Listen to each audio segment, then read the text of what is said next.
Hello everybody and welcome back to class. We are continuing with the Enlightenment today. I hope you had a good weekend. Today should be Monday, December 7th, and we are going to get started. If you have those Google Forms pulled up right now for today's lesson, you notice right off the bat that they look different than they ever have because there's no questions on them, just answers. And I will go over why that is right now. So rather than put all the questions on that Google form, I am embedding them in the video. So I'll be asking the questions during the video today instead of putting them on the Google form because I don't want you guys to just look up the answers to those questions online. I know the questions are online and you could probably find them online, but you need to watch the video because there's a lot of stuff that's going to be on the test that's not necessarily on that Google form that you need to know that's in these videos. So I'm trying to make sure that you guys are watching these videos so that you know what could possibly be on the test. So as we go through the video today, I will be asking those questions. So if you have those Google Forms pulled up, that's great. I will be asking those questions as we go through, so don't worry. You're going to get all those answers throughout the video and you're going to know exactly what the questions are. So don't worry, you're going to get them. If you don't, I would recommend that you go ahead and pull up those Google Forms right now just so that you know what we're going to be going through. But I'm going to go get the lights and we're going to get started. It'll be a very short video today. Today we are going to be talking about Thomas Hobbes and John Locke. They are the first two philosophers that you need to know. Remember, we're talking about the Enlightenment, which is when people started to think differently about the economy and government and human nature, and that's what we are going to be talking about today. Oh boy. You know, I forgot to take the animations off my PowerPoint today, so we're going to be dealing with that a lot, but that's all right. So here we have a couple of quotes. So this first one is from Thomas Hobbes. It is not wisdom but authority that makes law. It is not wisdom but authority that makes law.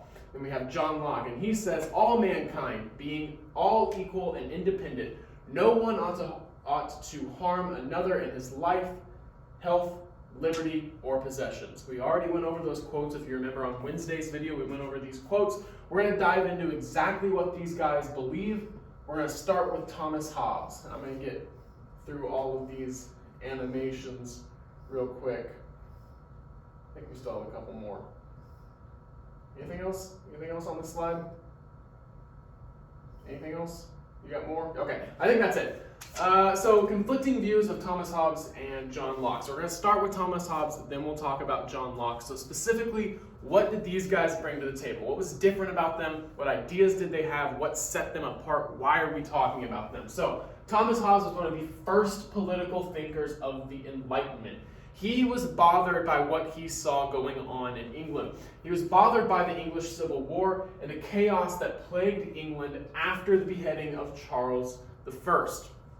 And so England's going to have a civil war. We don't really talk about that in this class. It's not major for world history. The Enlightenment's more important. But the English Civil War is going to occur, and it's going to culminate in the beheading of the king, who was an absolute ruler and monarch. And he was bothered by what he saw during this. So Hobbes believes that humans naturally are cruel, selfish, and hungry for power.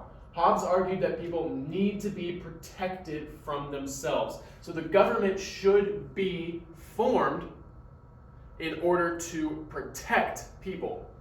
So from themselves, mind you, not just from others, but people and their human nature. This is Thomas Hobbes and what he believed. He believed that people were cruel, selfish, and hungry for power. So it needed to be a very strong government with strict rules and regulations that forced people to behave in a certain way to protect themselves. That's what Thomas Hobbes believed. And we're going to go into a little bit more about that. But right off the bat, we have the first two questions on the Google Forms are on this slide right here. So the first question, so what bothered Thomas Hobbes? So what event in history got Thomas Hobbes' attention and what was he really bothered by? That's the first question. And the second question is, how would Thomas Hobbes characterize human nature? So humans are naturally what in the eyes of Thomas Hobbes? Those are your first two questions. We're going to continue talking about Thomas Hobbes here. Let's see. All right. I think that might be it. I think we have one more. Okay, this is completely unnecessary with the animations. I went way overboard when I made this. Very sorry. Let's see. Okay, I think that's it. Conflicting views of Thomas Hobbes. Thomas Hobbes So he is going to support an absolute monarchy. So that's a monarchy with absolute control, can do whatever they want. They need very strict rules and regulations, and they need a leader who can do that very quickly and easily as people become more selfish. So he used scientific reasoning to argue that only kings with absolute power could maintain order in society. If it's not an absolute ruler, they're too weak and they're going to lose control because people are always after power because they are selfish. That's what Thomas Hobbes believes. So it has to be an absolute monarch, it has to be somebody with a lot of power, and it has to be somebody who in the snap of a finger can change a law completely. It has to be somebody like that. Thomas Hobbes believed in the idea of a social contract. That means that people give up power and rights to a king who will then provide law and order. So you give up certain rights, you give up certain abilities to do things, and then in exchange there's law and order that you are provided with. That's what Thomas Hobbes believed, that social contract type of idea. He wrote Leviathan, which argues that people without laws in a society would be absolute chaos. So it's a fictional book, it's a story, but it argues that people without laws would divulge into chaos and anarchy, and nothing productive would ever get done, and people would eventually die off without a strong government. So that is the idea of Thomas Hobbes. Let's see.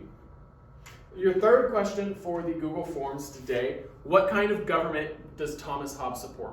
So there should be a couple different types of government. Maybe some random stuff is on there for the answers. But your third question is, what kind of government does Thomas Hobbes support? Now we'll move on to John Locke.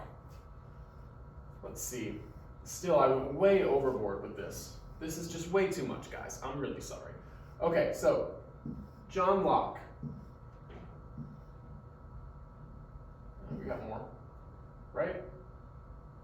If they overthrown. Okay, cool.